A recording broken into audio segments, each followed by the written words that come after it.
सीताराम सीताराम सीताराम सीताराम सीताराम सीताराम सीताराम। हथियारती सब पूछ रानी अवतर नयाव विकल भई बानी। सुनई न श्रमास नयन नहीं कुछ सूझा कहूँ कहानी पूछते ही ते पूजा। अतः आप होकर सब रानियां पूछती है कि पर सुमंत्र को कुछ उत्तर नहीं आता। उनकी वाणी विकल हो गई है, न कानों से सुनाई पड़ता है न आंखों से सूझता है। वे जो भी सामने आता है उससे पूछते हैं कहो राजा कहाँ है। दास दीख सजीवन जलाई अकौशल्या गृह गई लवाई। जाई सुमंत्र देखी कस राजा अमी रहित जनु चंद बिराजा। दासिया मंत्री को व्याकुल देखकर उन्हें कौशल्या जी के महल में निभा गई। सुमंत्र ने जहाँ जाकर वहाँ राजा को कैसा बैठा देखा बिना अमृत का चंद्रमा। आसन सरल विभूषण हीना अपरे भूमि तन निपट मदीना। अले पूजासु सोच यही भाती असुरपुर ते जनु खसे जगाती। राजा आसन सरा और आभूषण से रहित बिल्कुल बनी पृथ्वी पर पड़े हुए हैं। वे लंबी सांसें लेकर इस तरह सोच रहे हैं, सोचा करते हैं मानो राजा हयाती स्वर्ग से गिरकर सोच रहे हो। लेत सोच भर छुनी छुनी छाती जनु जय जय पंख परे संपाती। राम राम कहे राम सनेही अपनी कहे राम लखन भय देही। राजा क्षण में सोच से छाती भर लेते हैं, ऐसी विकल दशा है मानो संपाती पंखों के जल जाने तो गिर पड़ा हो। राजा बार बार राम राम आहा सनेही हारा कहते हैं, फिर आहा भाग की मढ़ा जानती ऐसा करने लगते हैं। देखी सजीव जय जीव कही लेहु दंड प्रणाम। सुनत उठऊ व्याकुल प्रपति अबहु सुमंत्र कहे राम। सियावर रामचंद्र की जय श्री सीताराम की जय। मंत्री ने देखकर जय जी कहकर दंडवत प्रणाम किया। सुनते ही राजा व्याकुल होकर उठे और बोले सुमंत्र कहो राम कहाँ है। भूप सुमंत्रुणी नव उड़लाई बुझत कछु आधार जनु पाई। सहित स्नेह निकट गए ठारी पूछत राम नयन भरी बारी। राजा ने सुमंत्र को हृदय से लगा लिया मानो डूबते हुए आदमी को कुछ सहारा मिल गया हो। मंत्री को स्नेह के साथ पास बैठाकर नेत्रों में जल भरकर राजा पूछने लगे राम कुशल कछुक सखा स्नेही कहे रघुनाथ लखन भय देही।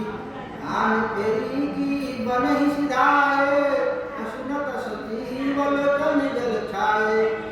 हे मेरे प्रेमी सखा श्री राम जी के कुशल कहो, बताओ श्री राम लक्ष्मण और जानकी कहाँ है। उन्हें लौटा लाए हो कि वे वन को चले गए। यह सुनते ही मंत्री के नेत्रों में जल भर आया।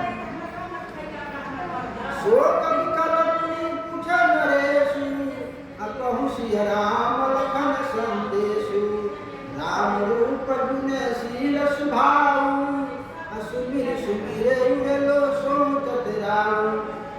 शोक के व्याकुल होकर राजा फिर पूछने लगे सीताराम और लक्ष्मण का संदेशा तो कहो। श्री रामचंद्र के रूप गुण शील और स्वभाव को याद कर करके राजा हृदय में सोच करते हैं। राम सुनाई दीन बनवासु असुनी मन भयउ न हरसु हरासु। शुद्ध बिछुरते गए न प्राणा को पापी बड़ मोहि समाना। और कहते हैं मैंने राजा होने के बाद सुनाकर बनवास दे दिया। यह सुनकर भी जिस राम के मन में हर्ष और विषाद नहीं हुआ, ऐसे पुत्र के बिछोड़ने पर भी मेरे प्राण नहीं गए। सखा राम सिया लखन जय तहाँ मोहि पर पहुँचाऊँ अनाहि तजाहत चलन अब प्राण कहूँ सती भाऊँ। हे सखा श्री राम जानकी और लक्ष्मण जहाँ है मुझे वहीं पर मुझे विवाह पहुँचा दो, नहीं तो मैं सत्य के भाव से कहता हूँ कि मेरे प्राण अब चलना ही चाहते हैं। पुनि पुनि पूछत मंत्री राऊ प्रियतम सुवन संदेश सुनाऊ करहि सखा सोई बेगी पाऊ राम लखन सिया नयन दिखाऊं। राजा बार मंत्री से पूछते हैं कि मेरे प्रियतम पुत्रों का संदेशा सुनाओ। हे सखा तुम तुरंत वही उपाय करो जिसे श्री राम लक्ष्मण सीता को मुझे आंखों से दिखा दो।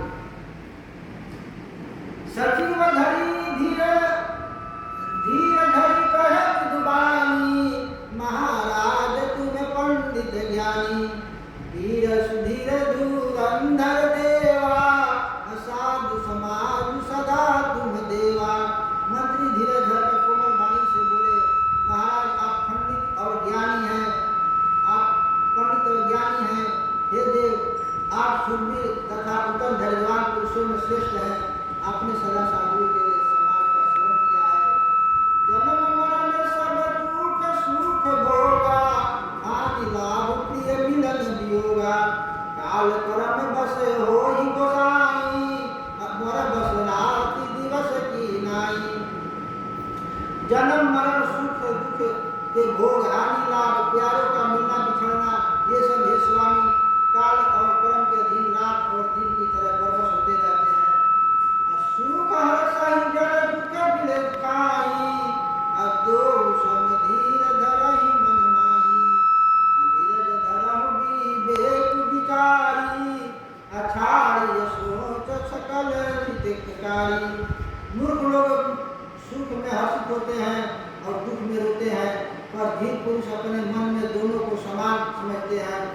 हे सबके हितकारी आप विवेक विचार पर धीरज धरिए और शोक का परित्याग कीजिए।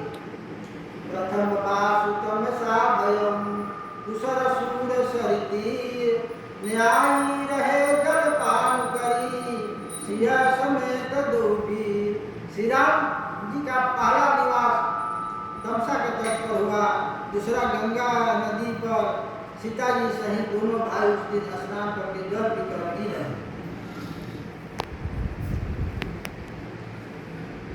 केवट कीनी बहुत सेवकाई असो जामिनी सिंह त्रौर गमाई होत प्रात बटे छील मरावा जटा मुझे निजे श्री से बनावा। केवट ने बहुत सेवा की, हुआ रात सिंगरौर नहीं बिताई। दूसरे दिन सवेरा होते ही बड़का दूध मंगवाया जिससे श्री राम लक्ष्मण ने अपने सिरों पर जटाओं के मुकुट बनाए। राम सखा तब नाव मंगाई प्रिया चढ़ाई चढ़े रघुराई लखन बाण धनु धरे बनाई आप चढ़े प्रभु आय सुपाई। तब श्री रामचंद्र जी के सखा निषाद राज ने नाव मंगाई। पहले प्रिया सीता जी को उस पर चढ़ाकर फिर श्री रघुनाथ जी को गंगा जी चढ़े, फिर लक्ष्मण जी ने धनुष बाण सजा कर रखे और प्रभु श्री रामचंद्र जी की आज्ञा पाकर सौंप गए। विकल बिलोक मोहि रघुबीरा बोले मधुर वचन धरि धीरा तात प्रणाम तात सन कहूँ बार बार पद पंकज गयऊ। मुझे व्याकुल देखकर श्री रामचंद्र जी धीरज धरकर मुझे वचन बोले, हे पिताजी से मेरा प्रणाम करना और मेरी ओर से बार बार करना। कर्म पाल पर विनय बहोरी अतात करिय जनी चिंता मोरी। हमने भग मंगल कुशल हमारे कृपा अनुग्रह पुण्य तुम्हारे। फिर पांव पकड़कर विनती करना कि हे पिताजी आप मेरी चिंता न कीजिए, आपकी कृपा अनुग्रह और पुण्य से वन में और मार्ग में हमारा कुशल मंगल होगा। तुम्हारे अनुग्रह तात काम जात सब सुख पायऊ प्रतिपाली आय सुकुशल देवन देखन पाय पुनि फिरी आयऊ जननी सकल परितोष परिपाय करी बिनति धनी तुलसी करहु जन सोई जतन जही अकुशली रहाई कुशल धनी। हे पिताजी, आपके अनुग्रह से मैंने बन जाते हुए सब प्रकार से सुख पाऊंगा। आज्ञा का भली भांति पालन करके चरणों का दर्शन करने कुशल पूर्वक फिर लौट आऊँगा। तब माताओं के पैरों पर पड़ कर उनका समाधान करके और उनसे बहुत विनती करके तुलसीदास से कहते हैं कि तुम वही प्रयत्न करना जिसमें कुशलपति पिताजी कुशल रहे। बुरे सन कर बसंदेशु बार बार पद पद न गई कर बसोई उपदेश यही न सोचत मोहि अवधापति।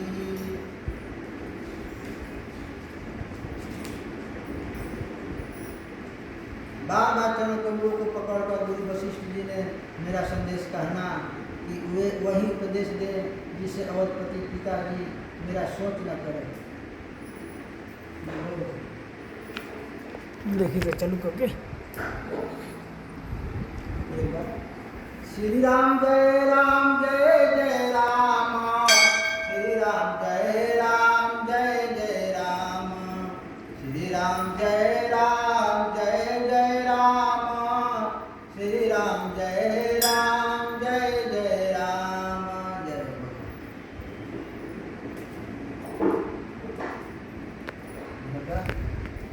हाँ, वो बंद कर दे लड़ा।